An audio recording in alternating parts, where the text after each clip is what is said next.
Bible अध्ययन का 34वां दिन। आज हम निर्गमन ग्रंथ अध्याय 12, लेवी ग्रंथ अध्याय 9 और स्तोत्र ग्रंथ 114 पढ़ रहे हैं। जब हम वचन पढ़ते हैं तो वचन हमसे बात करता है। तो आइए हम वचन पढ़ना शुरू करते हैं। निर्गमन ग्रंथ अध्याय 12। प्रभु ने मिस्र देश में मूसा और हारून से कहा, यह तुम्हारे लिए आदि मास होगा। तुम इसे वर्ष का पहला महीना मान लो। इस्राएल के सारे समुदाय को यह आदेश दो, इस महीने के 10वें दिन हर एक परिवार एक एक मेमना तैयार रखेगा। यदि मेमना खाने के लिए किसी परिवार में कम लोग हों तो जरूरत के अनुसार पास वाले घर से लोगों को बुलाओ। खाने वालों की संख्या निश्चित करने में हर एक की खाने की रुचि का ध्यान रखो। उस मेमने में कोई दोष न हो, वह नर हो अथवा 1 साल का, वह भेड़ा हो अथवा बकरा। महीने के 10वें दिन तक उसे रख लो। शाम को सब इस्राएली उसका वध करेंगे। जिन घरों में मेमना खाया जाएगा, दरवाजों की चौखट पर उसका लहू पोत दिया जाए। उसी रात बेखमीर रोटी और कड़वे साग के साथ मेमने का भुना हुआ मांस खाया जाएगा। इसमें से कच्चा या उबाला हुआ कुछ मत खाओ, बल्कि सिर, पैरों और अतड़ियों के साथ पूरे को आग में भूनकर खाओ। अगले दिन के लिए कुछ भी नहीं रखा जाएगा। जो कुछ बच गया हो उसे भोर के पहले ही जला दोगे। तुम लोग चप्पल पहनकर, कमर कसकर तथा हाथ में डंडा लिए खाओगे। तुम जल्दी जल्दी खाओगे, क्योंकि यह प्रभु का पास्का है। उसी रात मैं प्रभु मिस्र देश का परिभ्रमण करूंगा। मिस्र देश में मनुष्यों और पशुओं के सभी पहलौठे बच्चों को मार डालूंगा और मिस्र की सभी देवताओं को भी दंड दूंगा। तुम लोग लहू पोत कर दिखा दोगे कि तुम किन घरों में रहते हो। वह लहू देखकर मैं तुम लोगों को छोड़ दूंगा। इस तरह जब मैं मिस्र देश को दंड दूंगा, तुम विपत्ति से बच जाओगे। तुम उस दिन का स्मरण रखोगे और उसे प्रभु के आदर में पर्व के रूप में मनाओगे। तुम उसे सभी पीढ़ियों के लिए अनंत काल तक पर्व घोषित करोगे। तुम्हें 7 दिन बेखमीर रोटी खानी होगी। तुम पहले दिन अपने घरों से खमीर बाहर कर दोगे। यदि कोई पहले और 7वें दिन के बीच खमीरी रोटी खाएगा तो वह इस्राएली समुदाय से बहिष्कृत कर दिया जाएगा। पहले और 7वें दिन तुम धर्म सभा करोगे। अपने लिए भोजन के प्रबंध के सिवा इन दिनों कोई दूसरा काम नहीं करोगे। तुम्हें बेखमीर रोटियों का पर्व मनाना होगा, क्योंकि वह वही दिन होगा जिस दिन मैं तुम्हारे सारे समुदाय को मिस्र देश से निकाल लाया हूं। इसलिए तुम यह दिन चिरस्थायी आदेश के रूप में पीढ़ी दर पीढ़ी मनाना। पहले महीने के 14वें दिन की शाम से इस महीने के 21वें दिन की शाम तक तुम्हें बेखमीर रोटी खानी होगी। 7 दिन तक तुम्हारे घरों में कोई खमीर न हो। यदि कोई खमीरी रोटी खाएगा तो वह इस्राएली समुदाय से बहिष्कृत किया जाएगा, चाहे वह प्रवासी हो चाहे इस्राएली। तुम कोई खमीरी रोटी मत खाना। अपने सब निवास स्थानों में तुम बेखमीर रोटी ही खाना। मूसा ने सभी इस्राएली नेताओं को बुलाकर उनसे कहा, अपने अपने परिवारों के लिए मेमनों का प्रबंध करने जाओ और पास्का मेमने का वध करो। तब तुम जुफा का गुच्छा बर्तन में रखे हुए रक्त में डुबाओ और बर्तन का रक्त चौखट और द्वार के दोनों बाजुओं पर लगाओ। तुम लोगों में कोई सवेरे तक अपने घर के द्वार से बाहर ना निकले। प्रभु देश का परिभ्रमण करते हुए मिस्रियों को मार डालेगा।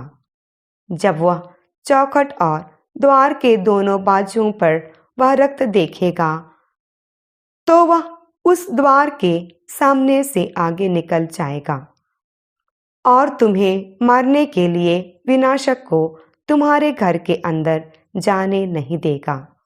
तुम और तुम्हारी संतति यह चिरस्थायी प्रथा के रूप में इस आदेश का पालन करती रहेगी। जब तुम उस देश में प्रवेश करोगे जिसे प्रभु अपनी प्रतिज्ञा के अनुसार तुम्हें प्रदान करेगा, तो तुम इस प्रथा का पालन करते रहो। यदि तुम्हारी संतान तुमसे पूछेगी कि आपकी इस प्रथा का क्या अर्थ है, तो तुम उससे कहोगे, यह प्रभु के आदर में पास्का का बलिदान है। जब प्रभु ने मिस्रियों को मारा था, तो वह मिस्र में रहने वाले इस्राएलियों के घरों के सामने से आगे निकलकर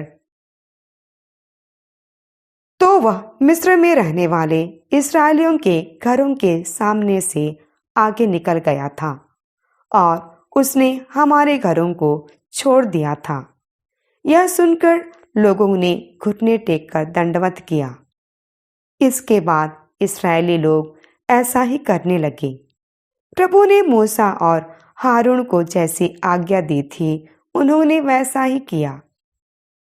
प्रभु ने आधी रात को मिस्र देश के सब पहलौठों सिंहासन पर विराजमान फिरौन के पहलौठे से लेकर बंदीगृह में पड़े हुए कैदी के पहलौठे और पशुओं के पहलौठे बच्चों तक को मार डाला। रात में फिरौन, उसके सब पदाधिकारी और सब मिस्री जाग गए।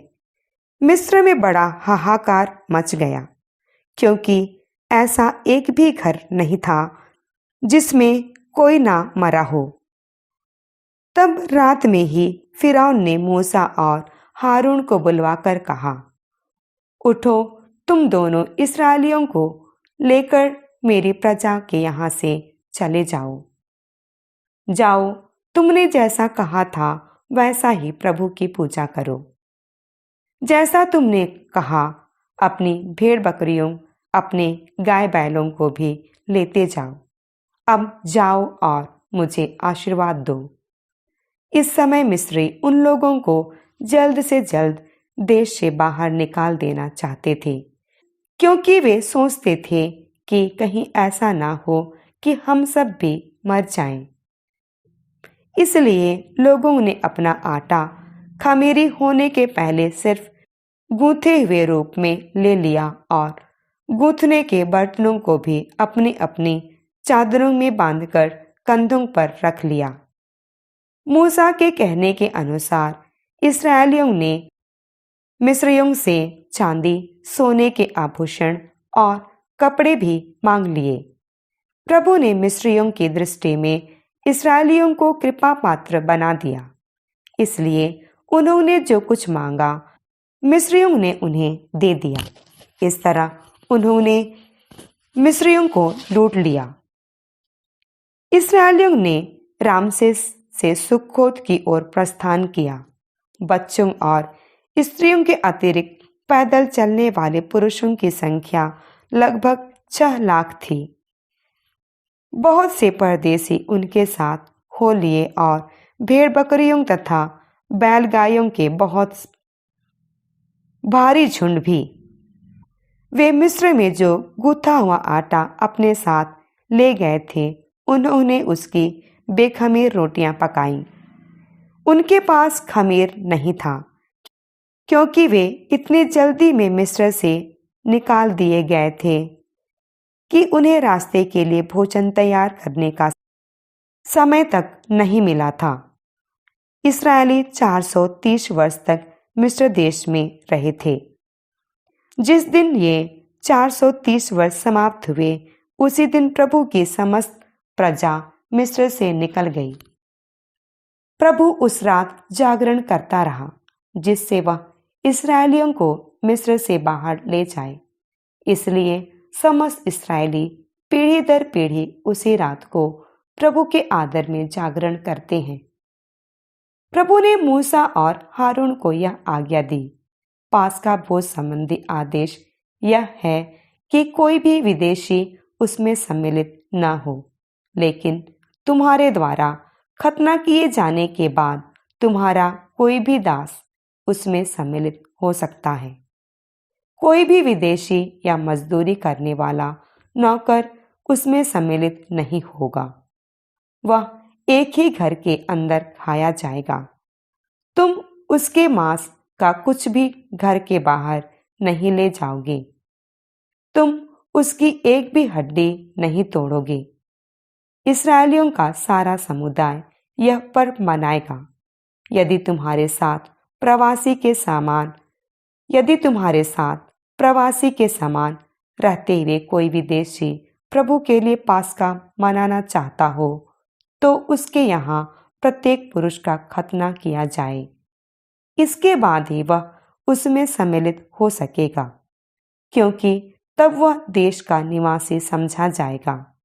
कोई बेखतना व्यक्ति उसे नहीं खा सकेगा। मूल निवासी और तुम्हारे साथ रहने वाले विदेशी दोनों के लिए यह नियम लागू होगा। सब इस्राएलियों ने ऐसा ही किया।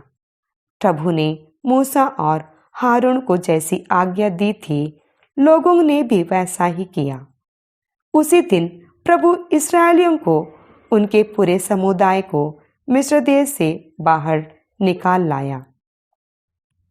लेवी ग्रंथ अध्याय 9।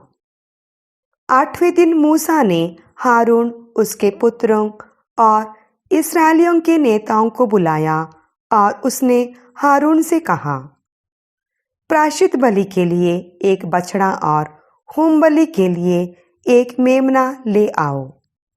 वे दोनों अदोष हों। उन्हें प्रभु के सामने अर्पित करो। इस्राएलियों से कहा, प्रायश्चित बलि के लिए एक बकरा और होम बलि के लिए एक बछड़ा और एक भेड़ ले आओ। दोनों 1 वर्ष के और अदोष हों। प्रभु को शांति बलि चढ़ाने के लिए एक बछड़ा और एक मेढ़ा और तेल मिश्रित एक अन्नबलि ले आओ, क्योंकि तुम लोगों को आज प्रभु के सामने उपस्थित होना है। मूसा के आदेश के अनुसार इस्राएली यह सब दर्शन कक्ष के द्वार पर ले आए। समस्त समुदाय एकत्र होकर प्रभु के सामने उपस्थित हुआ। तब मूसा ने कहा, प्रभु ने तुम लोगों को यह आदेश दिया जिससे तुम्हें प्रभु की महिमा दिखाई दे। उसने हारून से कहा, वेदी के पास जाकर अपनी प्रायश्चित बलि और अपनी होम बलि चढ़ाओ। अपने लिए और समुदाय के लिए प्रायश्चित की विधि संपन्न करो, जैसा कि प्रभु ने आदेश दिया है। तुम समुदाय का चढ़ावा भी अर्पित करो और उसके लिए प्रायश्चित की विधि संपन्न करो।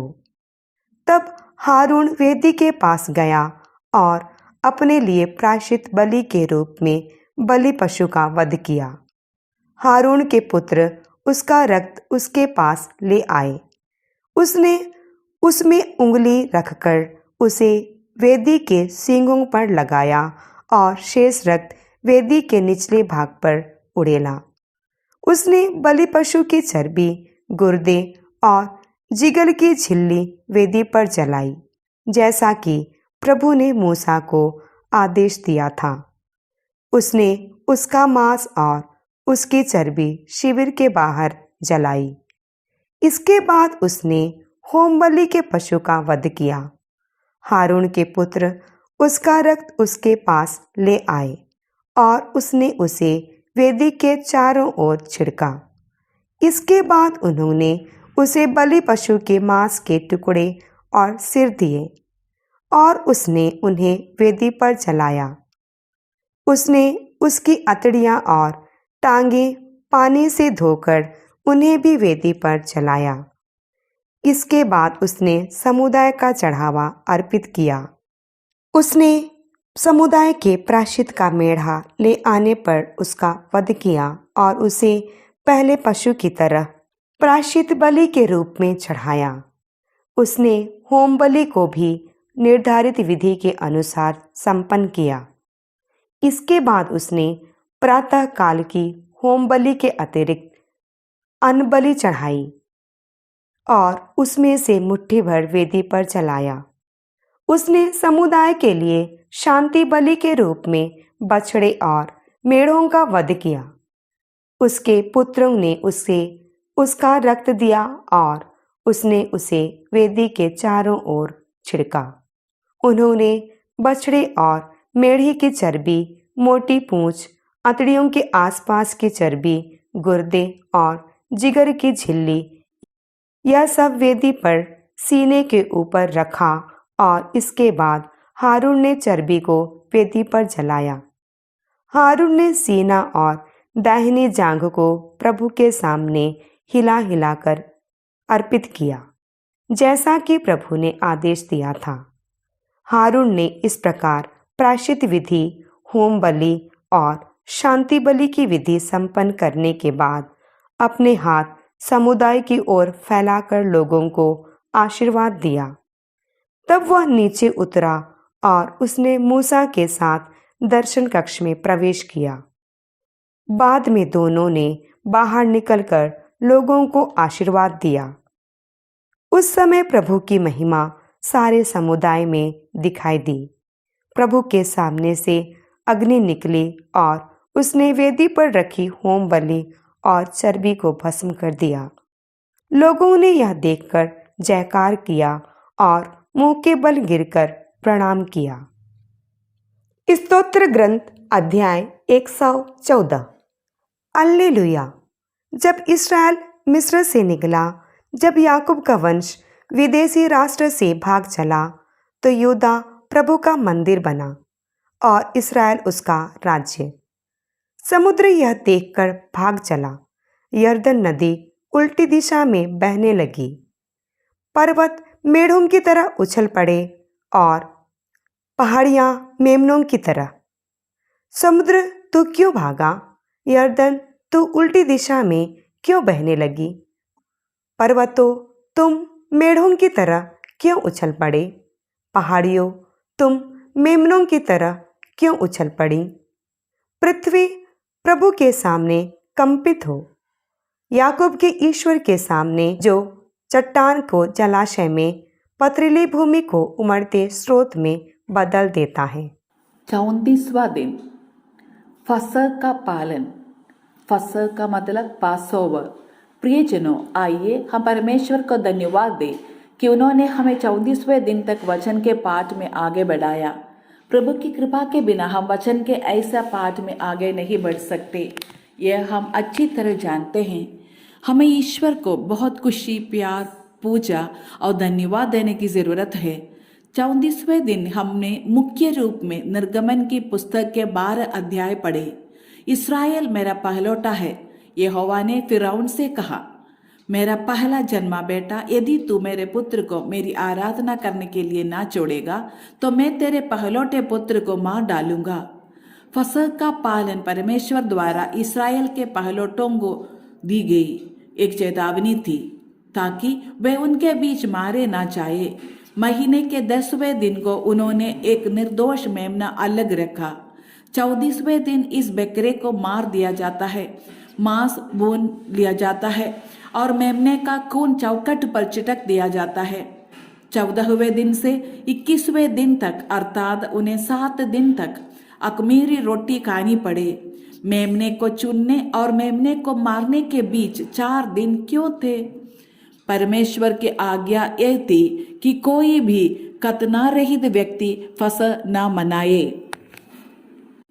मिस्रवासी 13 वर्ष की आयु तक बच्चों का खतना नहीं करते थे। इसमें संस्कृति एवं धार्मिक चेतना है। इस्राएल के बच्चे जो कई वर्षों तक जीवित रहे, उन्होंने इब्राहिम के माध्यम से यहूदियों की दी गई वादा के इस बुनियादी निर्देश, खतना करने के दैवीय निर्देश या मिस्र के प्रभाव के कारण उपेक्षा की भूल गया। इसलिए चूंकि अधिकांश पुरुषों को फसह खाना चाहते थे तो उनका खतना करना पड़ता था। खतना का घाव ठीक हो गया। मेमने को चुनने और उसे मारने के बीच 4 दिन का अंतराल ईश्वर ने अनुमति दी थी। केवल वे लोग ही फसह खा सकते हैं जिन्होंने वाचा के रिश्ते में प्रवेश किया है। यहूदी के लिए एक खतना था। हम नए नियम के विश्वासियों के लिए वह बपतिस्मा है। मेमने के शरीर का रक्त खाने के लिए बपतिस्मा हमारी वाचा संबंधी योग्यता है। मिस्रवासी अपने घरों की चौखटों पर अपना नाम लिखते थे। मिस्रवासियों में दरवाजे पर अपना नाम लिखने की प्रथा थी। अब उनके पास इस्राएलियों के चौखटों पर मेमने का लहू है। यही उनका नाम है, यही उनका पता है। याद रखें, मेमने का खून, यीशु का खून हमारा आदर्श वाक्य है, हमारी योग्यता, हमारी पहचान, हमारा पता। 10वीं और 14वीं तारीख तक हर घर में बलि का मेमना तैयार रखा जाता था। संसार की मुक्ति के लिए ईश्वर ने युगों पहले ही तैयारी कर ली थी। मसीह फसह का मेमना था। ईश्वर का मेमना जिसका खून हमारे बदले में मारा गया ताकि हम मारे ना जाए। कुरिन्थियों के 5वें अध्याय को पढ़ना चाहिए, जहां सेंट पॉल उसे हमारा फसह का मेमना कहते हैं। योहन 19:14 के अनुसार यह वही समय था जब यरूशलेम के मंदिर में फसह के मेमनों को मार दिया गया था। ईसा मसीह को क्रूस पर चढ़ाया गया। इसी प्रकार उसकी कोई भी हड्डी फसह के मेमने की हड्डी के समान नहीं तोड़ी गई थी। इससे पहले जो 9 विपत्तियां आई वे मिस्र में थी, जिस प्रकार यहोवा का प्रहार झूठे देवताओं के विरुद्ध था। 10वीं विपत्ति मिस्र के झूठे देवताओं के विरुद्ध सजा थी। मिस्र में उस समय प्रचलित धर्म के अनुसार मेमने, मेढे और भेड़ को देवताओं के रूप में पूजा जाता था। बकरी को मारना ईश निंदा माना जाता था। यह मौत की सजा वाला अपराध था। यहाँ इस्राएल द्वारा फसह के मेमने की हत्या एक स्पष्ट इनकार था और मिस्र के झूठे देवता फसह के मेमने का बलिदान भी मूर्ति पूजा की स्पष्ट अस्वीकृति थी। ईश्वर हमें याद दिला रहे हैं कि मृत्यु से बचने के लिए शैतान को त्यागना आवश्यक है। चौखट पर मेमने के खून का छिड़काव मिस्र के धर्म की सार्वजनिक अस्वीकृति थी। पिछली 4 शताब्दियों में उनके लोगों ने मिस्र के साथ जो भी संबंध बनाए थे, ईश्वर उन बंधनों की आखिरी कड़ी को काट रहे थे। फिर से इस आवाज के माध्यम से कल पहुंचने तक प्रार्थना में रहे और हमारे ईश्वर से प्यार करें, प्रार्थना करें और साझा करने के लिए एक अच्छे दिन की शुभकामनाएं देते हैं। केवल यीशु की महिमा हो। ईश्वर आप लोगों को आशीष प्रदान करे। आमीन।